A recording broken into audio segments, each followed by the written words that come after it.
I think it's, I think we're good. Yeah, So, what's up, Chip? How you doing? So I'm doing great, man. How about you today? good, man. So for those of you guys watching on Facebook, I have this on my timeline now. Just go ahead and comment below whether you're watching this live or on the replay. Want to be able to interact with you guys in the comments and see what's coming through. But as you guys may have seen, my guy Chip here, he's lost, what, how much did you lose? Like maybe 20 pounds or so? Well, yeah, at least 20 with you. I was already losing a little weight before we started working together, but yeah, I'm down at least 20 pounds since you and I started working together. Okay, for sure. So 20 pounds. And in terms of his physique, if you've seen that before and after from the other day, like clearly made a huge difference on him. And we've been working together for 2 years and he's gotten this lean, and wanted to touch base with Chip and let him tell a little bit of his story, because, I could talk about this stuff all day in terms of just, the content I post and the type of work we do and, how it goes for a client through a journey. But what better way to hear it from somebody who actually went through the process and has seen both sides of it? Somebody who started out not prioritizing this, and now he's at a point where he's ripped at 53 years old. So Chip, appreciate your time coming on here to talk to everybody and myself. In terms of your lifestyle, where would you say you were at? Or like, tell them about your background. Like, we know you work in an office, you work in real estate. Like, tell us about your career and I guess background there. Sure. Yeah. So I'm a real estate broker in the Dallas area. I run an office here, about 200 agents or so, and keeps me pretty busy. Obviously, I'm a dad. I've got two kids that are grown now. They're in their 20s, and that's kind of my background there in terms of just work and lifestyle. So yeah, I can tell me where you want to go with this, but yeah, that's a little bit about who I am.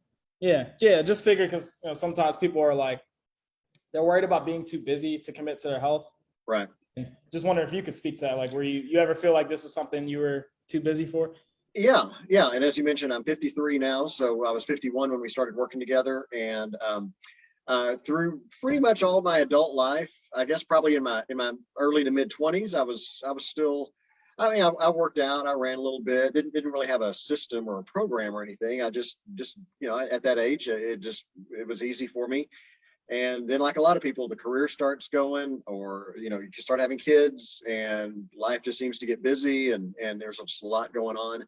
And next thing you know, you wake up and 20 years, 25 years have gone by, and you haven't really prioritized anything. And so, like a lot of guys, especially, you go, you need to buy new clothes, and you go to the store and you realize, well, I might need to get one size bigger than what I got last time, or things like that. And it's kind of gradual for me. It was nothing that changed drastically as far as putting weight on. It just kind of crept on, over all those years, and didn't put a lot of thought into it. I just, I know we talk, Dallas and I, we talk about kind of that lie, or that mistake that people make about, well, I'm getting older, so the kind of my excuse is my metabolism has changed, or things like that. And I was right there with everybody else. I was focused on other things for all those years, and didn't give my health, my nutrition, the way I was eating, didn't really give that much of a thought. There was a couple of times, I would say, I don't know how many, 15 years ago or so, something like that. Atkins diet was kind of a fad. And I thought, wow, if there's a diet where you can eat bacon and cheese and lose weight, that sounds great. And so, I did that for a period of time, and I might drop 10 or 15 pounds, and then, get tired of eating bacon and cheese for a while, after 6 months of doing that, or whatever it was. And then I was thinking, man, I want a peanut butter and jelly sandwich, or I want something that's definitely not on the Atkins diet. And then next thing you know, 6 months later, all that weight is back, and maybe a few more pounds as well. But definitely wasn't working out with consistency. And I remember, actually, this is probably, I don't know, 3 or 4 or 5 years ago. I remember just having this thought of like, man, I guess my best days are behind me. I'm in my late 40s, and just thinking, well, I mean, I guess this is what happens when you get older. I had kind of just accepted it, and didn't put a lot of thought into it.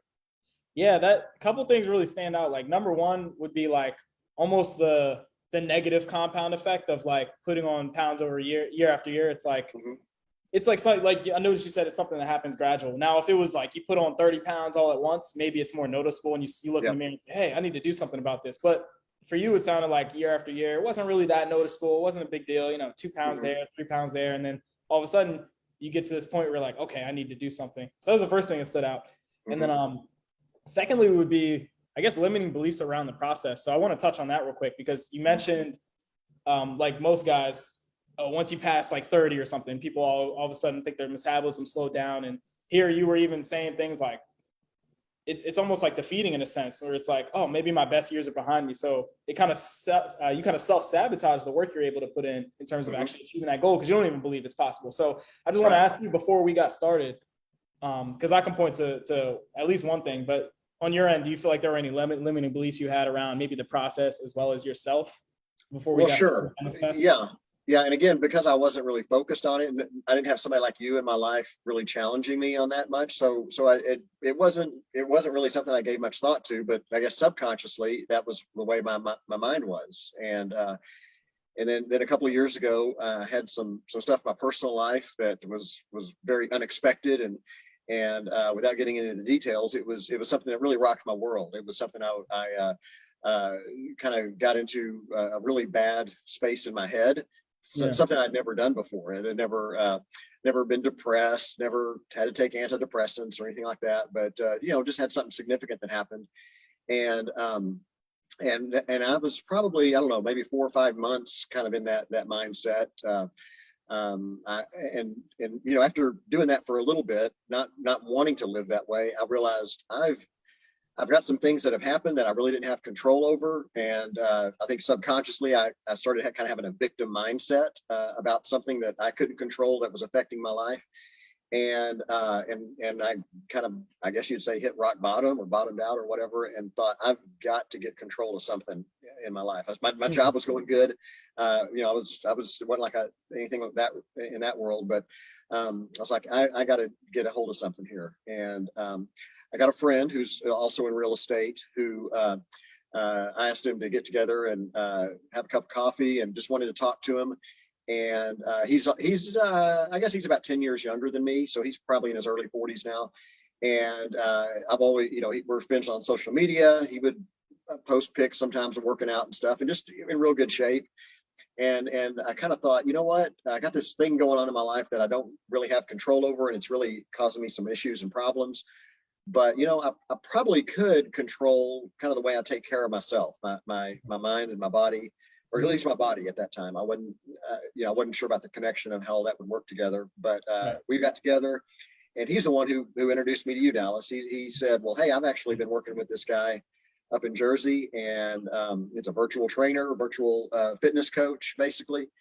And so that's when I reached out to you, Dallas, and when we started the conversation. And I remember on maybe the first or second time we had a phone conversation, or maybe we Zoomed, I don't remember. But anyway, the first couple of times we talked, you asked me what my goals were, and I didn't have an answer ready for you on that. But what kind of just popped out of my mouth, I said, well, number one, my first goal is I need to be able to get back to the person I know I am, and that had nothing to do with the way I looked or the way I ate.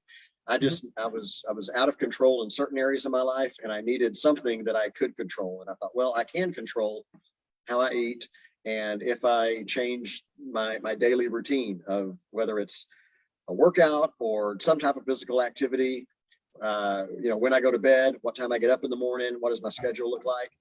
And that's what I needed. So I said, that's goal number one. Goal number two, I said, if we're kind of talking about health and fitness, I don't want to think about my best days being behind me. I want to live a long life as long as I can. So I guess that'd be my second goal, is if I can do things to add years onto my life, I'd like to do that. And then my third goal, I'd seen enough of your pictures on social media. I said, Dallas, if you can make me look like a ripped stud like you, then I'm all in. So that's the exact word you used, I think. Yeah. But the thing is, it wasn't. And I'm sure for a lot of guys, especially, that may be their first goal. They want to change their appearance. They for whatever reason, maybe they got a high school reunion, or they're just some event or something in their life. They're not happy with the way they look, and they focus on that. But that really wasn't even a priority to me. My number one thing was I needed to get some structure in my daily routine, and that's what I asked you to help me with more than anything else. Yeah, it's just interesting how it played out too, because, and that ties back into the limiting beliefs thing, because it's like, one thing I noticed is you said like you had an event that happened, knocked you off your center, right? normally you're somebody who feels in control of your world. That knocked you off, obviously. So Mhm.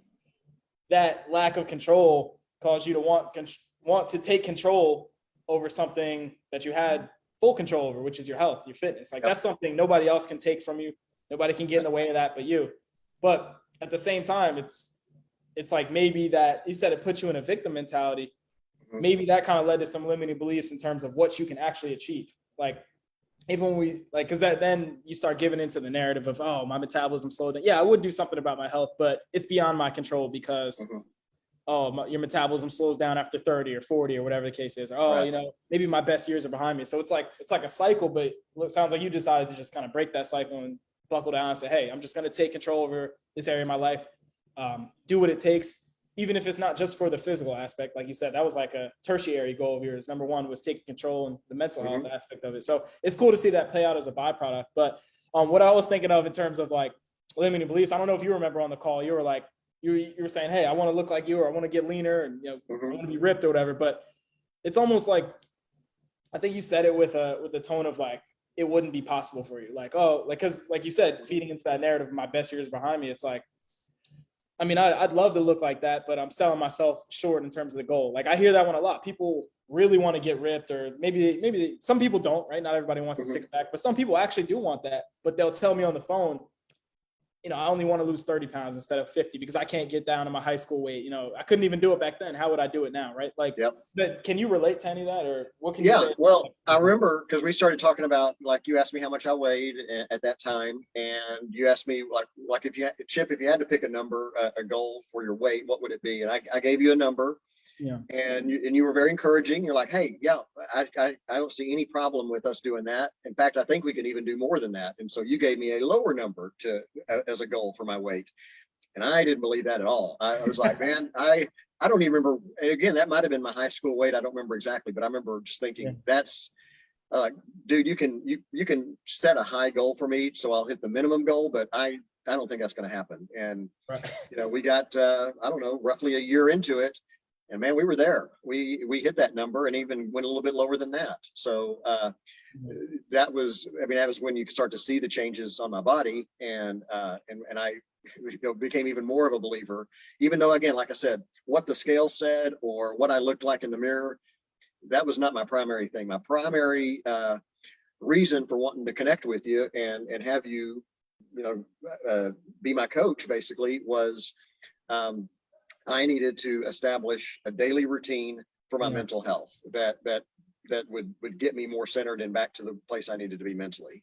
And maybe, and I'm glad you brought that up, because I did want to bring up the fact that I would say even around 6 to 9 months in, you were consistent with your routines, but you weren't necessarily seeing the physical progress that was as encouraging. So maybe I'm thinking, because that wasn't your primary goal to have a six pack and all that, was like lower down on the list of priorities. You were there more for the routine and mental benefit of it. Maybe that's what kept you going through that times. But I do remember at a certain time, what, maybe 6 to 9 months in, right around that range, you were like almost like a little disappointed, like, hey man, I've been doing the work, and Yeah. I'll be honest, I don't know this much progress in the progress pictures. Like, obviously you look great now and things started to take off. It was like a gradually then suddenly type of effect. But Right. dude, I remember that first year you were like consistent, but you were like, you know, I don't notice much progress in the pictures. Do you see anything? And I'm like, man, you just gotta stay patient, man. You just gotta keep going. Like, Yeah. chipping away. So what would you say to somebody in that position? Like, maybe who's going at it on a health journey like that, and they're Mhm. expecting the fast results? Like, what can Yeah, you say to that person? yeah, I mean, everybody's different, but in my situation, it takes time, and I needed you to tell me to be patient.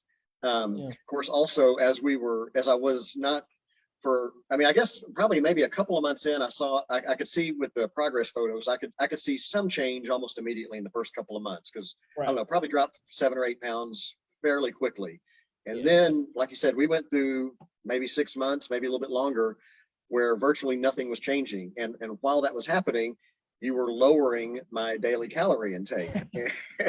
And we would I don't know, I think we started off, I mean, I think just, you were asking me to track just what I normally eat before we really even got started. It was close to 3,000 calories a day, something maybe high 2,000, 2,800, something like that. Yeah. And then we immediately started off, maybe went down to 22, 2,300. And then every 3 or 4 weeks, you'd say, Chip, we're gonna cut another 200 calories now, and And each time I didn't believe that was possible because I had eaten junk for so long that that that was just like, I don't know how I can get enough calories in my body to live.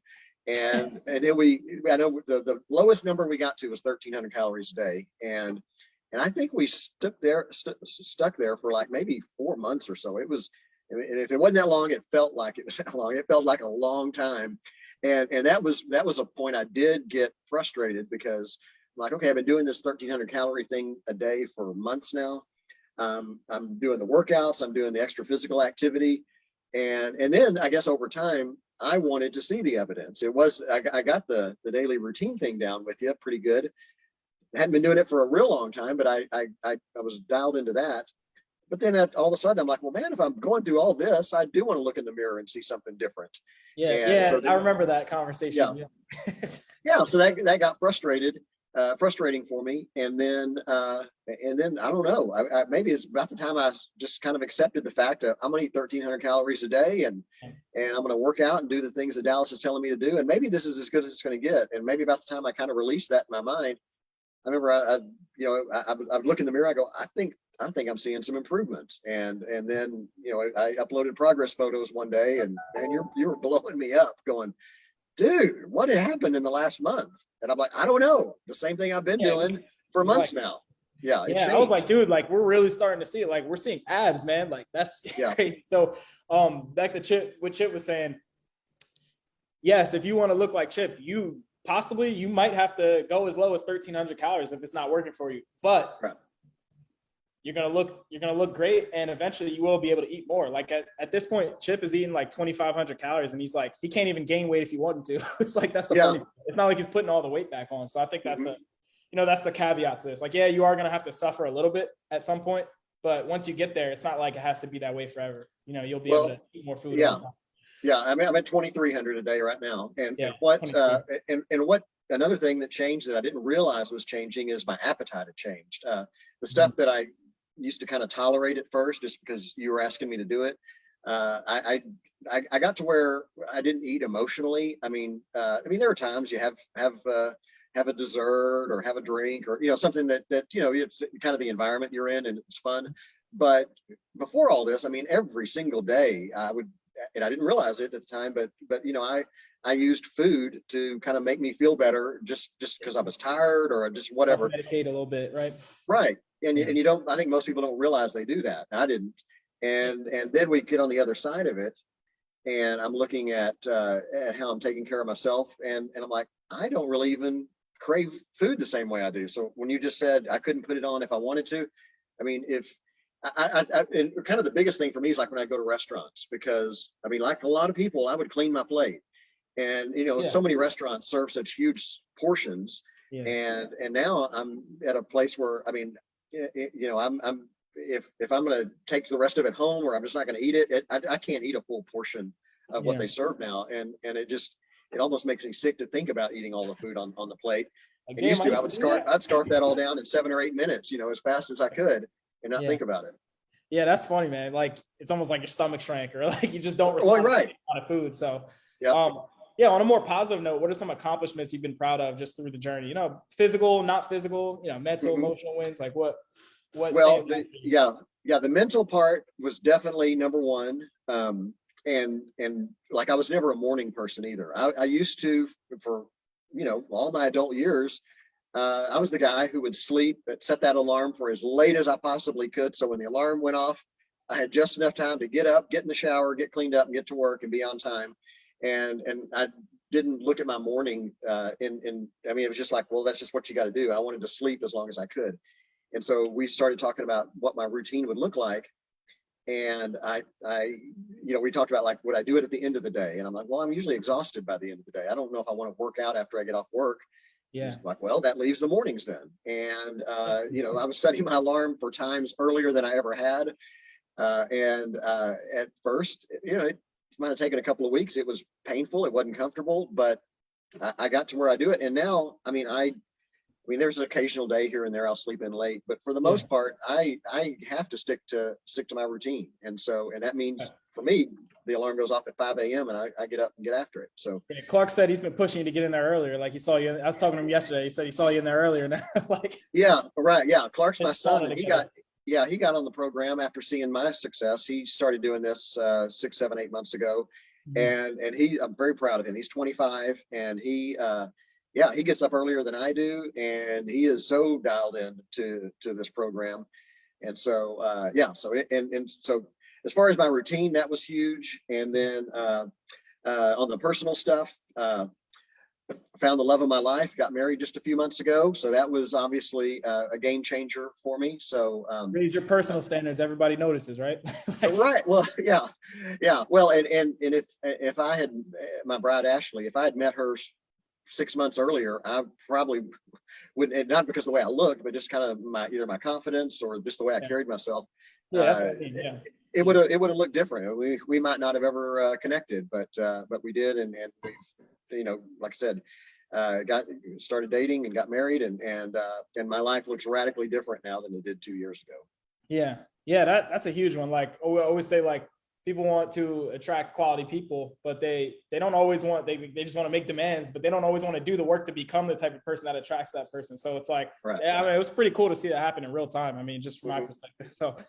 Yeah, those are huge wins, and none of those have anything to do with the scale, by the way. So I think that's pretty Exactly. cool. I think that's like the best part, like what makes this whole thing rewarding. And I do want to touch on something because you said you did, like you said earlier, that you did the Atkins diet. Like I know, like when you try other things, like you do keto, you do Atkins diet, it's very short term, and even like working with trainers in person sometimes, like I know when people work with trainers, they tend to be very dependent on them, dependent on their schedule. Like, oh, if they cancel a session, they can't get the work in that week, or they're dependent on them to go to the gym. I was talking to a girl yesterday. She's dependent on her exercise class to go to the gym at that specific time. And even just when you work with a trainer, they don't always teach you concepts and principles to allow you to be self-sufficient. But we're at the point, which is why, by the way, the title is Why I Fired Chip as a Client and what he's got to say about it. Because I didn't really fire him, but we kind of came to this agreement that he doesn't need my help anymore. So he's going to go ahead and do this on his own because I'm very confident he'll be able to do that. And which is my goal for everyone. I want them to be self-sufficient after a while. And it takes people different lengths of time to get to that point. But Chip, after 2 years, he's definitely there. Like I'm confident if I'm not up his ass or we're not getting on weekly calls, he's still going to work out. He's still going to do what he has to do because he made this a lifestyle. So I just wanted to ask you and get your perspective on this. Like, how was the approach we took together on this journey, like different from things you've tried in the past? Well, a lot of this I hadn't tried before. This was kind of a first time for me in a lot of ways. But I will tell you, when you brought that up maybe 2 months ago, like, hey, I'd prepaid for several months in advance, so you were letting me know, hey, we're kind of coming up to the renewal time, and I was expecting we were going to have a conversation about, okay, Chip, get ready to pay me for another 6 months or whatever it would be. And you said, I think you're good on your own. And that surprised me because I like our interaction every week. I like our communication, the accountability, all of that. And I just thought, well, this is what Dallas does for a living. And, he'll keep me as a client until I decide one day I don't want to do this. And that was, I thought about, man, here's this guy who's got a lot of integrity because if it was all about you making money from me, you could have kept me, you could have strung me along for several more years before I finally decided to make a change. Start inventing problems. Well, when you initiated that spoke to me, and I knew you had character and integrity all along, but when you did that, I was like, I had not even considered that. So I told you, I go, well, dude, it sounds like you're breaking up with me or something. and then I think I said on our Zoom that week, I said, I'm going to need like a week to think about this because I didn't see this coming. So it was, so I gave it some thought and we Zoomed the following week. And that's when I said, okay, well, tell me what this looks like when you release a client and say, okay, Chip, I've talked to you pretty much all I can. It's up to you to stick with it. Like, what does that process look like? So for the last several weeks, we kind of talked about, I guess you might call it an offboarding process or you releasing me to do it on my own. And I'm like, well, yeah, I've got everything I need. I don't necessarily need these things. I like our interaction. I like all the things that we have about our relationship together. But at the same time, I'm like, yeah, this makes sense. I need to free up your calendar so you can find the other guy who was like me a couple of years ago and get that guy to start helping him. Yeah. Like I'd love you. I'd love to keep working with you if you want to stick around, but at the same time, I don't think you need me. Like there's a difference there. It's like if you like the accountability, that's one thing, but at the same time, I think you're ready to attack this on your own and challenge yourself in a different way. Because yeah, I don't want you guys to be dependent on me forever. Like that's, that's not going to be helpful for you. So like, just for, just for you as well, like just making sure you're good for life. So, no, I am glad to hear that, but and I appreciate the compliment. But just on a final note, what would be your advice to someone who maybe was in your shoes, or like is the person that you were 2 years ago? Because it's like night and day, man. It's like talking to a different person now. Like, what advice would you give back to somebody right then who's hesitant to take action? Oh, they got a bunch of excuses. Oh, I'm busy. I don't know. They got the victim mentality, like all the things that you struggle with. What would you say to that person? Yeah, I would say don't overthink all those things. Don't worry about what you've been eating. I mean, what I eat now at 2,300 calories a day, I still, I got my macros, I track everything I eat, just like I have for the last 2 years. But I'm having Italian food tonight for dinner, by the way, and I'm not eating. I'm going to eat pasta, and it's going to be really good. But you know what? It's because every single day during the week, especially my breakfast and lunch, people think it's boring because I bring my lunch to work, I meal prep. But even if that's like overwhelming to some people right now, I say, don't get all hung up on those details. Dallas does such a really good job of taking you where you're at. And then like say, we're going to make gradual steps. We're not going to radically change everything overnight. And then the same thing with working out. I told you at first, I was not excited about joining a gym. And I only went a few days a week. And then the other days you had me, I said, I don't want to run. I don't feel like I'm a runner. He said, well, great. Well, you're going to walk for 45 minutes every morning. You're not. So we got to run. Yeah. Right. And the next thing you know, I get tired of walking. I go, well, I'm going to run now. I'm tired of walking all the time. That's the funny part. It was your idea. Like, yeah, that's so funny. When I start with newer guys, they're like, I'll start them off maybe 3-4 times a week in the gym, and they're, it's not that exciting. But then they're like, after a few weeks, they start seeing progress. They're like, hey, man, can we do 6 days a week? Can we bump it up? Yeah. I'm like, oh, okay. Right. This is your idea? Sure. Like in that case, you wanting to run, wanting to challenge yourself. So I think that's like a funny dynamic, but I do appreciate you saying that because it's like simple and laid out for you. Because I do think that is the most intimidating part for people. It's like a list of objections and problems before you even get to the thing. Like nutrition is a whole beast in itself to understand. Then there's like all the barriers to entry. Oh my God, I got to meal prep. I don't have time for that. Oh, what if my wife doesn't like what I cook? Oh, the kids, what if we go out to eat? What if we travel? There's like this list of things within the thing that are holding you back from just starting. And it makes it so overwhelming. Whereas when you dive in, most people tell me like, once we get going and they lose a couple pounds, a couple weeks in, they're like, oh, this isn't so bad. It's usually what you say. So I appreciate you saying that. But yeah, my advice on that is don't, whether it's a list like you just said, or just overthinking, don't overthink it.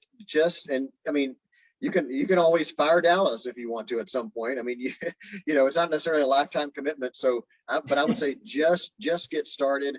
And I guess my one regret, I wish I hadn't had this life event happen to me a couple of years ago that knocked me upside the head, that got me to thinking about this. I wish sincerely this was something I had prioritized years ago, but that's not the way life turned out for me. But it's much better now. Yeah. No, I think everything happens for a reason. I know you're in a happier, better place now, but yeah, unfortunately it's just like, it's like the oil change analogy. Everybody wants to procrastinate on the oil change until something happens to the car and they have to get it done. So I think by saying that, you're like encouraging people to, hey, don't wait till something bad happens. Think about what more you could have out of life if you were to commit to a journey like this. So Chip, I appreciate your time, man. Thanks a lot for doing the interview, man. My pleasure. Anytime, Dallas. Yeah. All right, cool. Let me stop this.